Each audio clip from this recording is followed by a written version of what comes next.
Welcome back to another episode of Lost in the Shuffle. Today, I will be discussing the Hall of Fame debauchery last night. Today is Wednesday, January 26, 2022. So, as we know, David Ortiz in the Hall of Fame last night, the only inductee this class. Who got left off? I'm wearing my Cubs hat today in solidarity with my boy Sammy Sosa. P.S. Bring Sammy home. Bring him home to Wrigley. Sammy Sosa needs to come home. So, 3 things that happened yesterday. Okay? No, actually, I got 6. I got 6 things. Here's what happened yesterday. Okay? First thing. What you did, you devalued the Hall of Fame. Okay? People in the Hall of Fame devalued. It's not as valuable as it used to because you got your all-time home run hitter, all-time Cy Young winner, and your all-time hits leader, Barry Bonds, Roger Clemens, Pete Rose. Those 3 guys are not in the Hall of Fame. What a freaking joke. It's a joke. But he did steroids, but he did this. What test did Barry Bonds fail? Show me that test. I'm not saying he didn't do it. Show me the test, though. Because I could show you David Ortiz's test in 2003 that he failed. But he gets let in. So you devalue the Hall of Fame because you don't have the most prolific players and the best players of that generation in the Hall of Fame. Okay? You can let the story, that generation of baseball players, the steroid era, let that story tell itself. But you need to have the best players in that era in the Hall of Fame. That's number 1. You devalued the Hall of Fame. Fucking nerds. Okay? Speaking of nerds, number 2. We messed up when we gave nerds power. Okay? Who are you to be the morality police? Okay? You're a baseball writer. You're a nerd. You never played an athletic sport in your life, more than likely. Okay? And I know people are going to say, what do you know, you fat, chunky son of a gun? Okay? We're not talking about that. These MLB writers, the Baseball Writers Association, the ones that get the picks, they have that God complex. I get to choose who's going to be in the Hall of Fame because they were never chosen for anything in their entire life, right? Let's take a look at their lives. Let's do that. Let's examine every single thing that they have done in their life and whether they should be writing about baseball or not, okay? Who are you to be the morality police, okay? It's the Hall of Fame, not the Hall of Morality. So that's where we messed up. Number 2, we messed up when we gave nerds power to do this stuff. It should be a player's vote, okay? The men who played the sport, the men who played against and with these players, the men who know how good these players are, the men who would wake up and say, that guy was an asshole, but I did not want to face him when he was on the mound. Those are the kind of guys that should be voting the Baseball Hall of Fame. Okay? Here we go. Number 3, Hall of Double Standards. Let's look at this. So the whole argument, right, is, well, there's the, the morality piece, the, whether you have any, I don't know, any morality or any dignity or whatever it's called. So let's talk about this. Here are some stories from other Hall of Famers, okay? Because if you want to have the Hall of Fame clean and sparkly and everybody was perfect, right? They were the best ball player in the world and they were also the best people off the field. Let's take a look at some other Hall of Famers, okay? And I don't like to do this. I don't want to drag other people's name through the mud because that's bullshit. I wouldn't want that people doing it to me. You don't know me. You don't know my story, things like that. But in order to make this point, this has to be brought up. Ty Cobb, right? Ty Cobb, one of the best, renowned baseball players of all time. There are stories of Ty Cobb.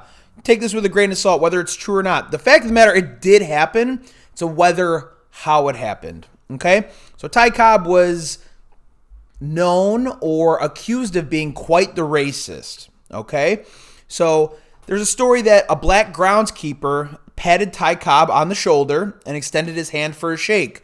Some people say he was taunting him or making fun of him. Doesn't matter. This is what really happened. Ty Cobb then reacted by slapping the guy in the face.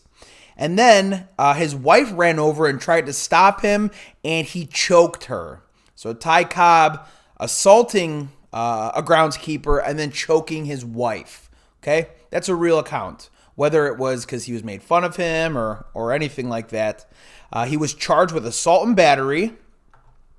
And they're saying he's got a complex incidence with racism. So Ty Cobb in the Hall of Fame. If that happened today, you think he would be let in? No. So don't give me that bullshit about, it has to be the integrity of the game, the integrity of the player, okay? That's Ty Cobb. He's in the Hall of Fame. How about this? Greg Maddux in the Hall of Fame. Great pitcher. When asked about Greg Maddux, Chipper Jones, one of the best third basemen of all time, describing Maddux, calls him a dirtbag and one of the grossest guys I've ever been around in my life. Here are some of the pranks and other things that Greg Maddux has done to his players or his teammates. Greg Maddux used to use his rental car and then rear end other players in their rental cars until the bumpers literally came off. A lot of them would be rookies, kind of hazing. Well, not kind of, it was absolutely hazing.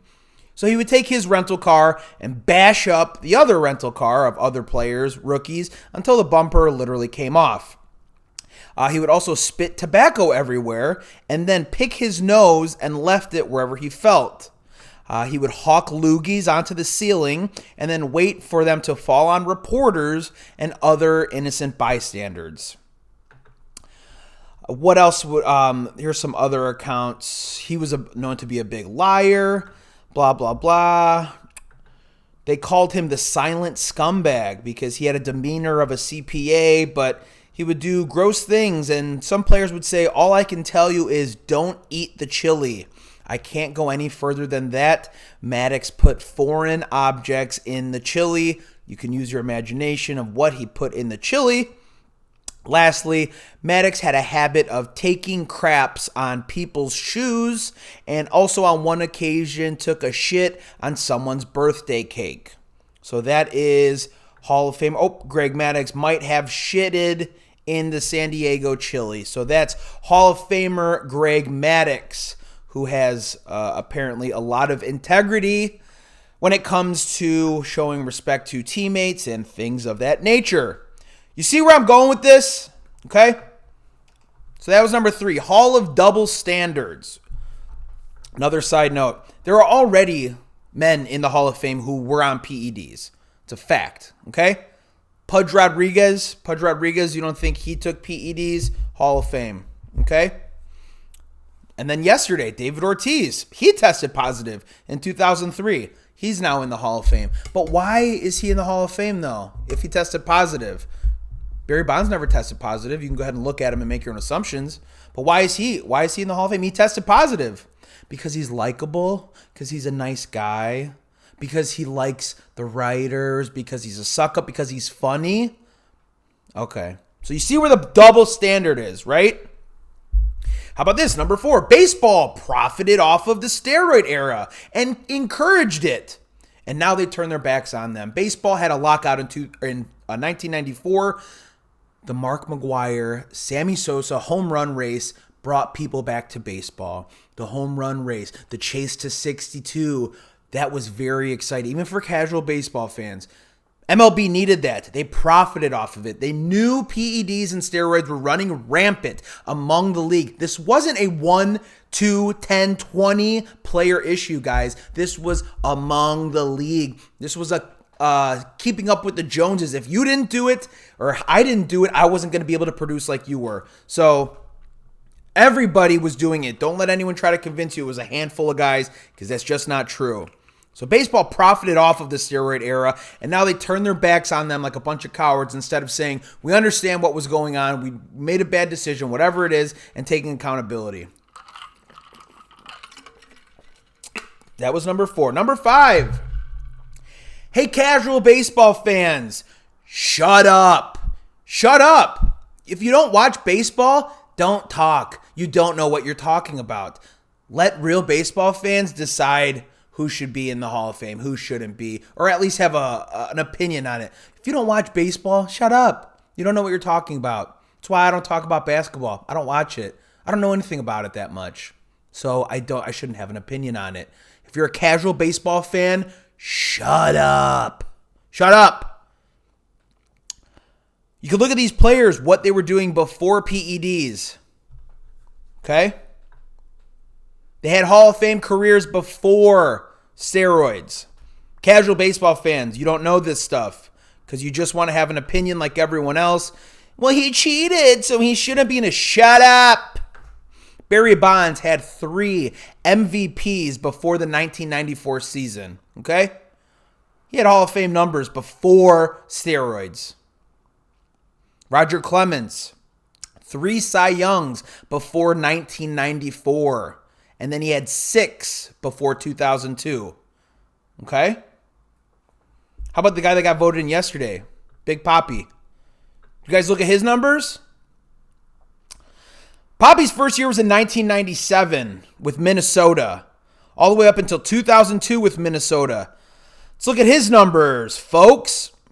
If you had to guess, what was his highest home run total in that span of 1, 2, 3, 4, 5, 6 years with Minnesota? His highest home run total, 20. Highest RBIs, 75 in 6 years with the Twins. Okay? 2003, he goes to the Boston Red Sox. The same year he tested positive for PEDs. Wow. And then after that, that's when he beat the Yankees. So now he goes, his RBI is 101. 31 home runs. His numbers explode after that 2002, as soon as he got traded to Boston. The same year, 2003, when he tested positive. Then he started in 2003, 101 RBIs, 139 RBIs, 148 RBIs, 137 RBIs, home runs, 31, 41, 47, 54. Get out of here with this shit. He created his career after steroids. Those first 6 years, he was a nobody. Got traded, juiced up, and now those numbers produced. So just giving you kind of an idea of what that looks like and how this is kind of a sham and there's no consistency and it's just a popularity contest pretty much at this point because some people who did PEDs were tested positive are in the Hall of Fame. Other people who have, like Kurt Schilling, who just have different political affiliations or say things that people don't agree with, we're not going to put him in the Hall of Fame. So everything that he's done on the field is invalid because he said things that I don't agree with. Grow up. So Hall of Fame is a joke. Just needed to talk about that stuff briefly. You can agree, disagree. I'd love to hear what you guys say, but that's the Hall of Fame. Baseball Hall of Fame is a joke. I think I'm going to make a shirt. I'm going to make a shirt probably. Baseball Hall of Fame is a joke. So that's our show. Thank you for listening. I just wanted to get that off my chest really quickly. Let me know what you think. DM me in the comments, whatever. And I will see you next time. Thanks, guys.